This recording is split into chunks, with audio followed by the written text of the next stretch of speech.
ஒரு முக்கியமான நாளுங்க. இன்னையோட வெயிட் லாஸ் பண்ணி 7 days ஆகுது. நாளைக்கு தான் அதோட ரிசல்ட்டு தெரியும். ஏன்னா என்கிட்ட வெயிட் லாஸ் மிஷின் இல்லை. நான் ஹாஸ்பிட்டல் நாளைக்கு செக்கப்புக்கு போகிறேன். அதில் பார்த்தா தெரியும்னா எத்தனை கேஜி குறைஞ்சிருக்கேன்னு. போன வாரம் 2 kg குறைஞ்சது எனக்கு மிக்க மகிழ்ச்சியாக இருந்தது. இந்த வாரம் எத்தனை கேஜி குறைஞ்சிருக்கான்னு தெரியல. ஆனால் எப்பயும் போல் நம்ம கொரியண்டர் வாட்டர் வந்து எடுத்துகிட்டு இன்றைக்கி வரையும் மழைங்க எங்கள் ஊரில், அதனால வெளியிலாம் போக முடியல.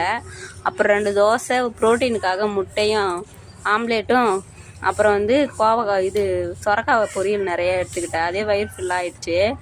அப்புறம் 3 மணி போல் ரொம்ப நாள் ஆச்சு மீன் குழம்பு கொஞ்சம் சாதம் வச்சு மீன் பொரியல் எடுத்துக்கிட்டேன். மீன் குழம்பு கொஞ்சம் ஹெவியாக சாப்பிட்டதுனால, ஹெவியான்றது கொஞ்சம் கார்போஹைட்ரேட் கொஞ்சம் லிமிட்டாக தான் எடுத்துக்கிட்டேன். ஆனால் அதுவே எனக்கு வயிறு ஃபில்லிங் ஆகிடுச்சு. அதுக்கப்புறம் நைட்டுக்கு சாப்பிட முடியல. பார்த்தா பாருங்கள், மழை இப்போ தான் விட்டுச்சு. திரும்பி வந்து எங்கள் ஊரில் வந்து மந்தாரம் கட்டிக்கிட்டு இருக்கு. சரி, ஒரு 6 மணி போல் நம்ம வந்து டின்னரை முடிச்சுக்கலாம்னு சொல்லிட்டு எல்லா பயிரும் போட்டு ஊற